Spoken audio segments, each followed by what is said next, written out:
सरकार का कोई भी आदमी कोर्ट के मामलों में फंसा हुआ है, तहसील के मामले में फंसा हुआ जहां तारीखें लगती हैं, ऐसा कौन कौन है? ये देख लो, इतने लोग यहां हैं। इनमें से कोई 2 लोग बताएंगे। ये पीछे लाल कमीज, आप बताओ क्या मामला आपका, क्यों फंसे हुए हैं आप, बताइए। जी नमस्कार मुख्यमंत्री जी। नमस्कार। नमस्कार अध्यक्ष जी। जी मेरा नाम हरेंद्र सिंह है। मेरा एक दोस्त ही है, बिल्कुल भाई जैसा दोस्त है। वो अपने पिताजी के अकेले लड़के हैं और उनके जो दूसरे दादा के लड़के हैं वो 10-12 हैं। उनका मुख्यमंत्री जी 17 साल से केस चल रहा है, सुप्रीम कोर्ट तक पहुंच लिया है और उनकी हिस्सा तकसीम हो नहीं रही है। लड़ाई झगड़े भी हो लिए, वो अकेला है और वो कई जने हैं। तो वो जब भी मैं उनसे मिलता हूं, वो बेचारा बहुत परेशान और रोता है, बिल्कुल बहुत ज्यादा परेशान होता है। तो ये चीज मैंने देखी है बहुत ही। और ये आपने जो कदम उठाया है बहुत ही मतलब अच्छा कदम उठाया समाज के लिए और भाईचारे के लिए। मुख्यमंत्री आपका तकसीम हो जाएगी। मानो किसी की डेथ हुई तो उसके परिवार में जितने मेंबर जिनकी हिस्सेदारी है, तकसीम करके सबके नाम कर दो अलग अलग। हाँ ठीक रहेगा। हाँ वो दूसरे जो दादा हैं उसके वो नहीं मानते मुख्यमंत्री जी, वो तो तैयार है। वो एग्री नहीं होते, वो कह देते हैं कि हमें तो नाम कराना पहले ठीक होता है। पहले नाम हो, तकसीम हो। हाँ नाम तो हुई पड़ी है मुख्यमंत्री, नाम तो हुई पड़ी है। तकसीम हो, इंतकाल हो, हाँ फिर उसके बाद कब्जे का विषय आता है। तकसीम नहीं, कब्जा तो पहले तो विषय होता है पंचायत का। पंचायत कराए भाई, जिसका हिस्सा उसको देना ही पड़ेगा। या तो कोई डॉक्यूमेंट है उसके पास कि भी 2 भाई थे, एक भाई के 10 बच्चे हो गए, एक भाई का एक अकेले रह गया, तो उसकी अकेले की 10 गुना जमीन तो हो ही जाएगी, उसकी तो 10 जगह बटेगी। अब इसमें एक नेचुरल कानूनन जो विषय है वो ही करना पड़ेगा। और फिर अगर कोई नहीं कराएगी, पंचायत भी नहीं कराए, भाईचारा भी नहीं कराए, तो सरकार कराएगी। सरकार कराना ही पड़ेगा। आज तो क्या समझौते में छोड़ गए, किसी का आधा पाता दे दिया, कुछ और कर दिया, मजबूरी में साइन करा लो भाई। अब साइन कर करा के ऐसा चलता रहता है। और जो थोड़ा दमदार होता है वो कोर्ट में चलता है, 20-20 साल उसका कोर्ट, वो फिर खून चूसते रहते हैं वहां उसके इर्द गिर्द जो लोग। तो इस विषय को करने के लिए हम काफी चीजें आगे बढ़ गई हैं, तो इसको थोड़ा सा और आगे बढ़ा रहे हैं। और कोई दूसरा बता। बहुत धन्यवाद।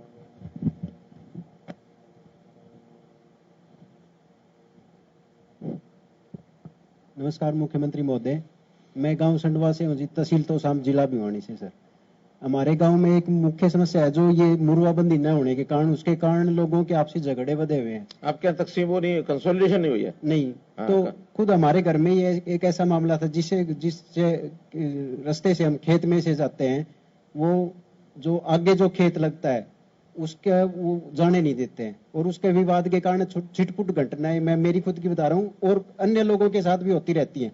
मुरवाबंदी न होने के कारण ये सालों की समस्या बनी हुई। सर दूसरा बात, हरियाणा में तकरीबन मुरब्बाबंदी हो चुकी है। केवल 60-65 गांव ऐसे हैं जिसमें ज्यादातर भिवानी जिले में है। भिवानी और दादरी के उसमें 45-50 होंगे। इन दोनों जिलों की मुरब्बाबंदी में काफी देर हुई, झगड़े हुए, मान नहीं रहे लोग। फिर भी हमने आने के बाद कोई 25 के आसपास गांव में हमने इन 7 सालों में मुरब्बाबंदी कराई है। और हमने तय किया हुआ है, बल्कि मैंने अभी कुछ दिन पहले रेवेन्यू डिपार्टमेंट को कहा कि अब जो पुराने पटवारी थे जो इस मुरब्बाबंदी को या कंसोलिडेशन चकबंदी को ठीक से करा सकते थे, अब वो बचे ही नहीं है। नए पटवारियों को कुछ पता नहीं है। हाँ जी सर। हमने कहा पटवारियों में से 100 पटवारी सिलेक्ट करो जो अच्छे पढ़े लिखे हैं, चाहे टेस्ट लेके करो, चाहे उनको ज्यादा पैसा देंगे, उन 100 पटवारियों की ट्रेनिंग कराएंगे और ट्रेनिंग करा के एक साथ जो बचे हुए गांव हैं इनका एक सिस्टम बना करके थोड़ा नियम भी बदलने पड़ेंगे। पहले नियम क्या थे कि जिस खेत में कुई लगी है उसका पैसा ज्यादा, चाय का पैसा ज्यादा, बरानी का कम, सड़क किनारे कम। अब उल्टा हो गया कि सड़क किनारे की जमीन वो महंगी हो गई। हाँ जी। अब बहुत झगड़े तो इसका नहीं है कि उनका जो वैल्यू लगती है, ये 4 आने की है, 6 आने की है, 8 आने की है, उस पर सहमति नहीं बनती। उस नियम को थोड़ा बदलेंगे, बदल करके आम लोगों की सहमति बने। आज की जो कीमत है उस हिसाब से कर लेंगे। आज जो महंगी है महंगी रखेंगे, सस्ती है सस्ती रखेंगे। उसकी कीमत का वैल्यूएशन का सिस्टम नया बनाना पड़ेगा। हरदीप सिंह जी, ये विषय आगे बढ़ाना है कि हमको ये कंसोलिडेशन के विषय में वैल्यूएशन का सिस्टम, इसको पुराने वाले को छोड़ के नया एक्ट बनाना पड़ेगा कोई, या जो पहले का एक्ट है उसमें चेंज करना पड़ेगा, फिर ये आसानी से चकबंदी हो जाएगी। सर गांव संडवा की तरफ थोड़ा बहुत भी केसीसी भी नहीं बढ़ने सर हमारे, नहीं, वो तो यही कारण है ना, अगर एक बार चकबंदी हो जाए और उसका किलाबंदी हो जाए और ठीक से नाम हो जाए तो केसीसी तब बनेंगे, उसके बिना तो बनाएंगे। रेवेन्यू रिकॉर्ड या बैंक वाले भी साफ साफ जमीन हो तो उसका ही बनाएंगे, झगड़े वाली को बनाएंगे नहीं वो। ठीक, थैंक यू सर। हाँ चलिए, ये नीली कमीज, बस एक ये बोलेंगे इस विषय पर, फिर विषय बदलेंगे। हाँ, माननीय मुख्यमंत्री जी नमस्कार। मेरा सौभाग्य है कि मैं हरियाणा व्यापार कल्याण बोर्ड में भी काम किया, आपका आशीर्वाद मुझे प्राप्त होता रहा है। मुख्यमंत्री जी, हमारा गांव पट्टी कल्याणा गांव से बना हुआ है सर, हल्दाना गांव से। उसी में पट्टी और कल्याणा भी दो ही गांव गिने जाते हैं, है ज्वाइंट जी। उसी में से चौथा गांव बना है गढ़ी त्याज्ञान जी।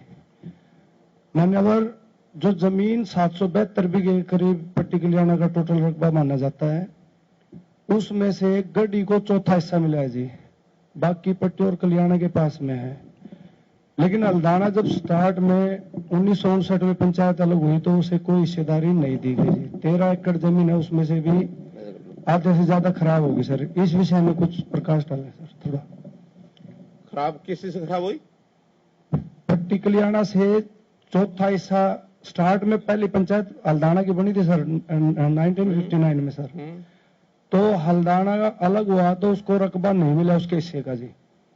रकबा मिला है तो पट्टी और कल्याणा आधे में दो है जी।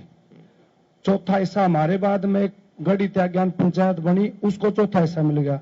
हल्दाना अब भी अछूता है जी इस चीज से, उनको रकबा नहीं मिला है। ऐसा ना, उसका जब एक गांव से दो गांव बनते हैं, दो पंचायतें बनती हैं, उसकी जो रेवेन्यू स्टेट होती है वो तो एक ही होती है जी सर। उस एक रेवेन्यू स्टेट में दो पंचायतें बन जाती हैं जी। तो दो पंचायतें बनने के बाद जरूरी नहीं है कि पंचायती जमीन उसी हिसाब से सबको बांट के दी जाए, क्योंकि जो पंचायती जमीन के ऊपर जितने सार्वजनिक काम होते हैं वो पूरे गांव के लिए होते हैं। गांव बड़ा हो जाता है इसलिए दो पंचायतें बन जाती हैं।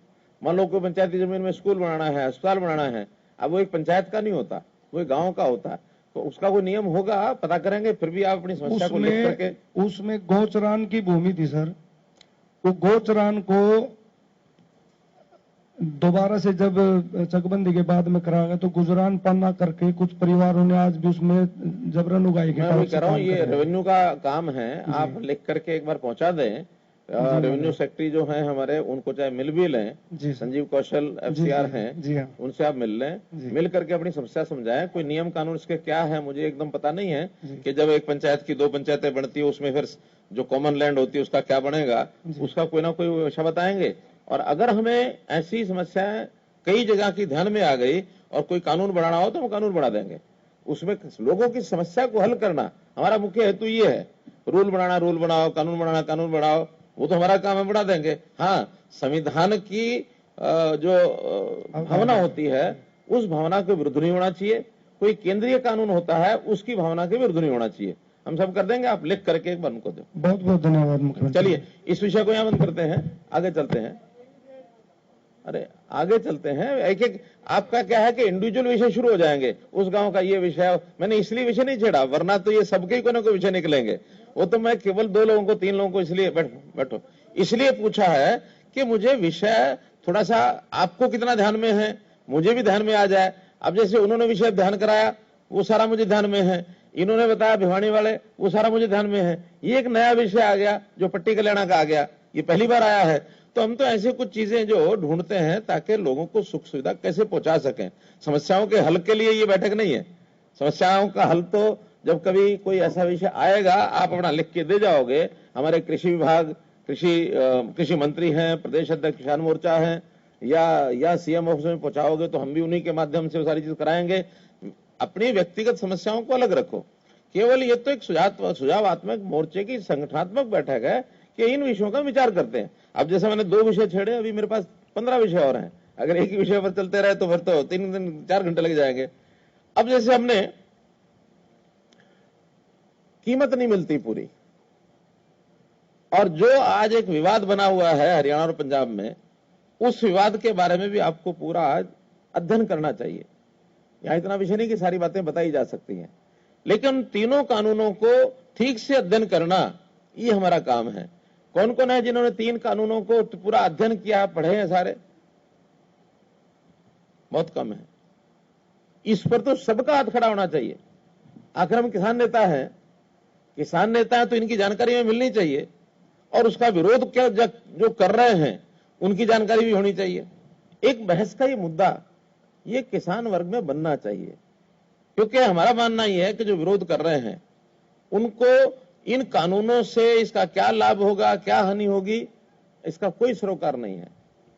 केवल राजनीतिक तौर पर सरकार के विरोध में, क्योंकि उनको ये पता है चाहे केंद्र सरकार में नरेंद्र मोदी जी मुख्य प्रधानमंत्री हो और चाहे हरियाणा में हम मुख्यमंत्री, अपनी बीजेपी की सरकार चल रही है, अब साझा सरकार चल रही है, हम जैसे जैसे काम आगे कर रहे हैं कुछ पॉलिटिकल पार्टियों के पैर लड़खड़ाए हुए हैं कि अगर हम कोई मुद्दा ढूंढ करके और उसमें जनता में भड़काएंगे नहीं जनता को, तो लोग हमारे साथ कैसे लगेंगे।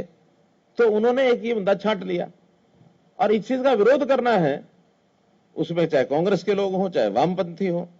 शुरुआत तो की गई है वामपंथियों द्वारा। अब चूंकि वामपंथियों का नेतृत्व इतना तो है नहीं कि वे जनता में सरकार बना लेंगे।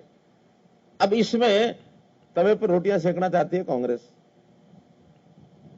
कि भाई इसको भड़का दो, समर्थन, आंदोलन को समर्थन, ये समर्थन, वो समर्थन। तो 1550 बिकेगा, 150 रुपए में किसान को फर्क नहीं पड़ता, क्योंकि पिछली बार 2150 था, इस बार 2250 है, 100 तो एमएसपी बढ़ गया था। तो किसान चाहता है कि मुझे सुरक्षित मैं हो गया, मुझे 700 रुपया अगर एक बार 600 रुपया अगर मुझे मिल गया है तो मैं 600 रुपये क्विंटल का घर में रख करके मन में आवे तब बेचूंगा। कोई बंधन नहीं है कि आज शुरू कर दिया और 1 महीने बाद उसकी प्रोक्योरमेंट बंद हो जाएगी। जब ठीक रेट मिलेगा तब बेचेगा, और ठीक रेट मिलता है बाद में। एक बार महीना, 2 महीने, 3 महीने फसल कोई रोक लेना किसान, बाद में अच्छा रेट मिलता है, कम नहीं मिलता है। सरकार को इस बार ऐसी कोई मजबूरी नहीं है कि हमने जाके सस्ते में बेचना है।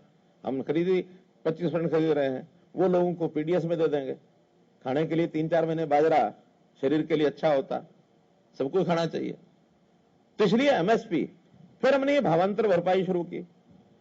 भावांतर भरपाई में शुरू तो किया था ये किसके लिए, सब्जी और फलों के लिए, क्योंकि बहुत अवसर ऐसे आते हैं जब सब्जी बहुत ज्यादा हो जाती है और वो मंडी में बेचने ले जाता, वो सड़कों पर फेंक देता है, टमाटर फेंक देता है, आलू फेंक देता है, प्याज फेंक देता है, गल जाते हैं पड़े पड़े।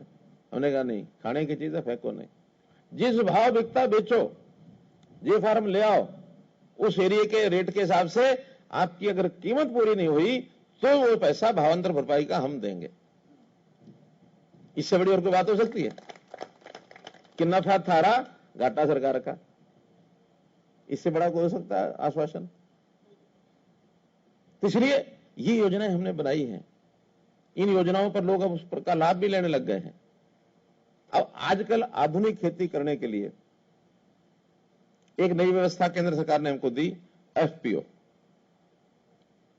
हमें जिसको एफपीओ का अनुभव है कि इस एफपीओ से किसान का फायदा हो रहा है, वो जरा हाथ खड़े करो और फिर बताओ मुझे। 1 2 3, आप बताओ एफपीओ कहां, एफपीओ से जुड़े हुए आप हैं और कैसे फायदा हुआ, अब बताओ। माइक ले लो। नमस्कार मुख्यमंत्री जी, हमने शाहबाद मारकंडा में dynamic farmers agri producer company के नाम से एफपीओ बनाया है, और पीछे हम आपके पास आए भी थे। उस एफपीओ के तहत हम लोग, क्योंकि कुरुक्षेत्रा और जो करनाल है ये एरिया हमारा आलू का बेल्ट है, और आलू के लिए हम सीड प्रोड्यूसिंग का काम करने जा रहे थे, उसके लिए हमने आपके कार्यालय में एप्लीकेशन भी दी हुई है। एफपीओ के तहत हम एरोफोनिक्स प्रोजेक्ट के तहत आलू का सीड ग्रोइंग की तरफ जा रहे हैं, और उसमें और भी बहुत फैसिलिटी है जी। अगर चाहें तो हम बहुत कुछ कर सकते हैं। सरकार 6.5 करोड़ रुपए हमारे को सब्सिडी भी दे रही है उसमें, लेकिन थोड़ा सा अभी प्रोजेक्ट समझने में हम कोशिश कर रहे हैं। इसमें कोल्ड स्टोर भी लगा सकते हैं, कोल्ड चेन का भी विकल्प है जी, रेफरिंग चैम्बर्स भी हैं, जो कुछ करना चाहे सर, बहुत विकल्प है। किसान की आय कैसे बढ़े, इसके लिए एफपीओ के अंदर बहुत बड़ा एक प्रावधान है।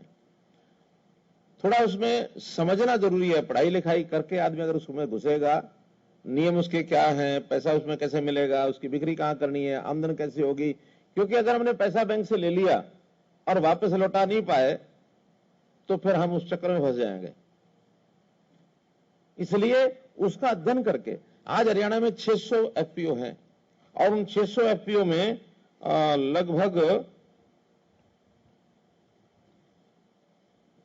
लगभग 78,000 किसान जो है, लिखा है एफपीओ 678,000 किसान, 78,000 किसान इसमें शामिल हैं। और इन 78,000 किसानों को इसकी जब से जानकारी मिली है, सब उसके विस्तार के लिए लगे हैं। हमने विचार किया है कि 1500 एफपीओ हम आने वाले समय में जल्दी बनवाएंगे, ताकि ये संख्या हमारी 2-3 लाख किसानों तक पहुंचे। किसान की आमदन बढ़ाने के लिए खेती के इत्र यानी खेती के अलावा बाकी जो काम है उस जमीन पर वो जो साथ में कर सकते हैं, उसके लिए भी उस एफपीओ में प्रावधान है।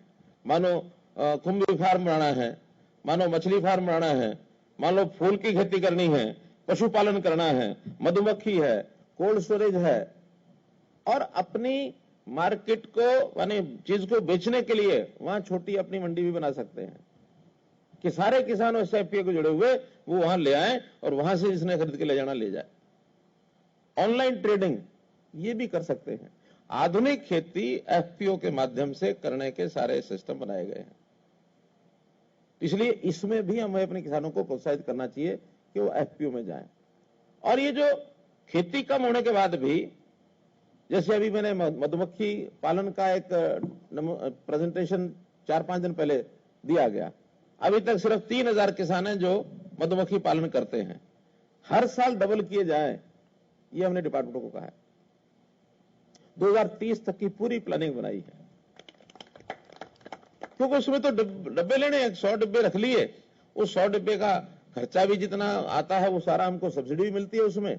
और अपने खेत में रख लो, आसपास के खेत में रख लो, ज्यादा जिसके खेत में रखो उसको 10-20 रुपए का लालच हो जाएगा, भी 50 रुपए डब्बा मुझे भी मिलेगा। अगर उसके यहाँ 50 डब्बे रख दिए तो 2,500 रुपया उसको भी मिल जाएगा। कुछ नहीं करना उसने, केवल अपने खेत में डब्बे रखने के लिए 2 फुट बाई 2 फुट 4 फुट की जगह चाहिए। वो काम तो मक्खियों का, मधुमक्खियों का, कि मधुमक्खियों ने रस लाना है, उसमें जाके छोड़ना, उसका मधु बनना, और वो मधु हम निकाल करके प्रोसेस करेंगे, उसको एक्सपोर्ट करेंगे। तो ये एक बहुत बड़ा सिस्टम हो रहा है। एक विषय इसी के साथ वो जोड़ना चाह रहा हूं मैं, परिवार पहचान पत्र का। ये परिवार पहचान पत्र क्या है, इसके बारे में किस किस को पता है? ये भी कम लोगों को पता है। बनवा तो सबने लिया होगा। बनवा लिया। अच्छा, किस किस के परिवार का परिवार पहचान पत्र बन गया है? ये सबका बन गया, लेकिन क्यों बनाया है, इसका क्या फायदा है, ये पता नहीं है। देखिए, इसमें भी जो सरकार की स्कीमें होती हैं, चाहे केंद्र की चाहे प्रदेश की, 550 स्कीमें हैं, अलग अलग वर्ग के लिए अलग अलग हैं। जो भी कोई न्यूनता होती है आदमी में, उसके हिसाब से भी हैं, व्यवसाय के नाते भी हैं, पढ़ाई के नाते भी हैं, रोगी के नाते भी हैं, बहुत योजनाएं हैं। और उसका लाभ लेने के लिए अभी तक प्रचारित किया जाता है कि ये योजना जिसने लाभ उठाना उठाओ। जिसको तो जानकारी मिल गई वो तो वहां पहुंच जाता है। सबका बनेगा, आपका जरूर बनेगा। नहीं, उसका नाम जुड़े ना जुड़े, आपका तो बन ही जाएगा। हाँ, क्योंकि बाहर वालों का नाम ऐसा नहीं जुड़ेगा, क्योंकि यहां हमने उसकी उपस्थिति का लाभ भी उसको देना है। तो इस नाते से जो लोग फार्म भरने के लिए चले जाते हैं, उसमें भी दोनों प्रकार के हैं। जो तो वास्तव में डिजर्व करते हैं, पात्र हैं, जिनको मिलनी चाहिए, वो भी हैं, और ऐसे बहुत हैं कि झूठ बोल करके पात्रता को अपना गायब किया और जाके चले जाते हैं, कराते हैं। कल ही हमारे डिपार्टमेंट ने उसमें से छानबीन की है कि दिव्यांग पेंशन, दिव्यांग यानी शरीर का कोई अंग भंग हो तभी दिव्यांग है, दिव्यांग पेंशन अच्छे वाले लोग फार्म भरवा करके दिव्यांग का बनवा करके डॉक्टर को हेराफेरी की, जो कुछ किया, और जाके 2,500 रुपए की पेंशन ले आए। अब जब सब की फिजिकल वेरिफिकेशन हो रही है तो उसमें से 3,000 से ऊपर लोग निकल आए हैं जो दिव्यांग नहीं और पेंशन ले रहे हैं। बहुत परिवार महिलाएं ऐसी निकली, विडो हो गई, पेंशन शुरू कर दी। नियम है कि अगर दोबारा शादी करा लेगी तो पेंशन बंद होती है। वो बाद में भी अपना लगी है, पेंशन चल रही है। एक तो भले आदमी यानी एक भला आदमी, एक पुरुष निकला जो विडो पेंशन ले रहा।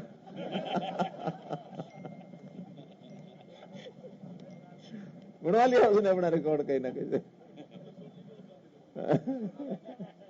कई बार नाम में नहीं पता लगता ये महिला है कि पुरुष है, बढ़वा लाया जाके।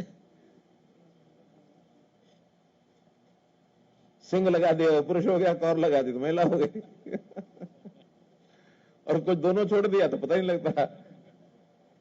तो मेरा उदाहरण का मतलब यह है कि हम जो गलत लोग इन योजनाओं का लाभ उठा रहे हैं वो बंद करेंगे, और जो फिर दूसरा जो रह गए उस योजना का लाभ लेने के पात्र तो है लेकिन उनके मुंह में जवान ही नहीं है जाके मांग सकें, उनको पता ही नहीं लगता उन योजनाओं का। दूर दराज बस्तियों में बैठे हैं, गांव में बैठे हैं, पता नहीं लगता कौन सी योजना आई कौन सी गई। एक अनुसूचित जाति की योजना ऐसी है कि अच्छा बच्चा कोई पायलट बनना चाहे, अगर कोई पायलट बनना चाहे तो उसको खर्चे के लिए 20 लाख रुपए का लोन मिलता है, और लोन उसने कब देना जब वो पायलट बन जाएगा। अब ये योजना शुरू में 14, 15, 16 में देखा जीरो, फिर हमने कुछ अनुसूचित जाति के बच्चों से बातचीत की कि भी तुम पायलट बनना चाहते हो, बन जाएंगे, कि हमारे पास तो पैसा नहीं है, कि पैसा गवर्नमेंट देती है 20 लाख रुपया। तो उसमें एक बच्चा फिर बना बाद में, अब नाम पता नहीं आपको ध्यान के नहीं, पंचकुला का एक लड़का आया, 20 लाख रुपए उसकी सहायता भी पायलट बना है, मतलब ट्रेनिंग उसकी हुई थी या पायलट बन ही गया होगा। तो अब योजनाओं का लाभ तब ये लगा कि हमको व्यक्ति के साथ साथ परिवार की पहचान ये करानी पड़ेगी, और उस परिवार पहचान पत्र में परिवार के सब सदस्यों का ब्यौरा, कौन क्या करता है, काम करने वाले हैं या बच्चे हैं या बूढ़े हैं, टोटल परिवार की आय कितनी है, खेती करता है तो वो कितनी किल्ले उसके जमीन है, या कोई विशेष बात हो उस परिवार की वो लिखी जाती है, रिटायर्ड है तो किस में से रिटायर्ड है, पेंशन है तो उसकी इनकम कितनी है, और फिर जिनकी इनकम कम है उनकी चिंता हम करेंगे। हमने उसमें से लगभग 64 लाख परिवारों के परिवार पहचान पत्र बन गए हैं। इन सब की इनकम वेरिफिकेशन चल रही है। यहां भी बड़ा वो क्या बोलते हैं गड़बड़ जाला है, यानी कमाता 5 लाख रुपए साल का है, लिखता 50,000 रुपया है। अब उनसे सेल्फ डिक्लेयर कराया, आज ध्यान में आ रहा है कि कौन ठीक है कौन गलत है, कौन सच्चा है कौन झूठा है। जब उसमें से फील्ड में करा रहे हैं उसकी वेरिफिकेशन तब ध्यान में आ रहा है। तो वेरिफिकेशन के बाद हमने एक सीमा रखी 50,000 रुपया साल का, जिसकी आमदनी इससे कम है। ऐसे लगभग 16-17 हजार परिवार निकल आए हैं कि 50,000 से भी कम साल के, यानी महीने के 4,000 रुपया। 4,000 में तो गुजारा नहीं होता आज के समय में। इन सबको काम कराओ। ये नहीं है कि इसके कारण से किसी को पैसा हम देने वाले हैं। घर में काम करने वाला आदमी कौन है, वो क्या कर सकता है, उसको समझाएंगे, योजनाएं बताएंगे, और कुछ नहीं तो भाई तेरी ट्रेनिंग भी कर देंगे। तू पशुपालन घर में अगर एक भैंस या 2 भैंस रखने की जगह हो उसका लाभ। तो आपको बता दें, मुख्यमंत्री मनोहर लाल किसान मोर्चा से मुखातिब हैं और उनसे तमाम विषयों को लेकर जानकारी साझा भी कर रहे हैं, और इसके साथ साथ वह सरकार द्वारा चलाई जा रही योजनाओं से कितना अवगत हैं, कितना रूबरू हैं, ये भी जानने की कोशिश कर रहे हैं। तो फिलहाल इस बुलेटिन में इतना ही। मुझे दीजिए इजाजत। देखते रहिए हरियाणा न्यूज।